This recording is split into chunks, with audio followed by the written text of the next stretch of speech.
The Daily Coast is reporting that over 600,000 voters are being removed from the rolls in various states, New Mexico, Colorado, Florida, and Ohio. The majority of these voters are African American and Hispanic voters. We called the Ohio Montgomery County Board of Elections and spoke to Nancy and then Beverly.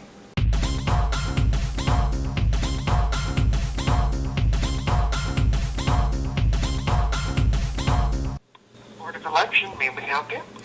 Yeah, hi. I was reading on the internet today about a story about Ohio voters being removed from the rolls. Well, if they didn't fill in their registration form completely, if they didn't put their birthday down, if they didn't put their address down, if they didn't sign it.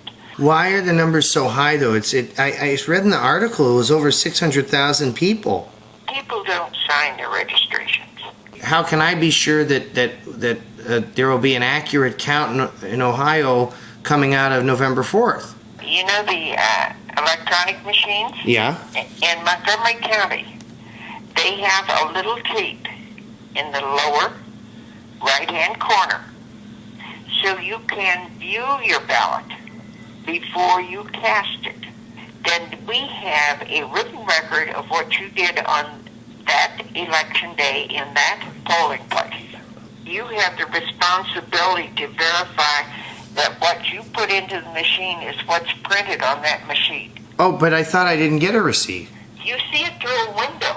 They should have like those novelty grabbing machines, and then if you can grab the receipt, you could keep it. Do you mind if I speak to your supervisor for a moment? Good afternoon, this is Beverly. How may I help you? What company is it that provides the electronic voting machines for your district? They've changed the name. Premier? What was the original name? Do you remember? Yes, it was people. My concern is that it seems as if the purging is going on primarily in Democratic counties. But we don't just purge people. What happens is if you don't vote in 2 presidential elections, we mail what's called a return confirmation notice. We give them 2 years to contact us. And if we don't hear from them, then the following summer is when we actually do the purge in odd election years. We don't purge anybody in even election years. What provision are you allowing for people who are losing their homes? If they're homeless, we let them use our address here at the Board of Elections. If they don't have one, they can use our Board of Elections address to register and vote. We were hearing from Nancy about this paper receipt, but you cannot take it. If there would ever be a recount, that's what we would use. Now, why can't there be 2 receipts printed? You're beyond my capability. Right now, the processes in place do not allow for 2 receipts to be printed.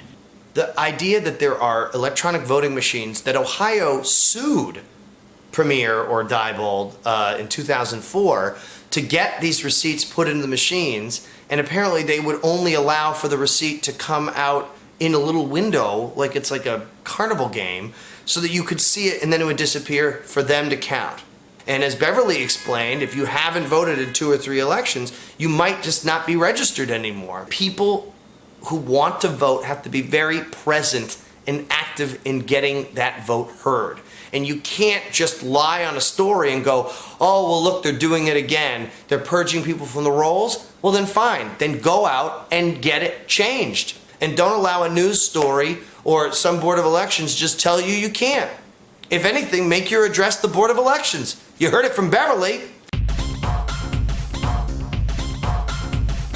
Be sure to follow Debate Porridge on Tumblr, Twitter, and Facebook.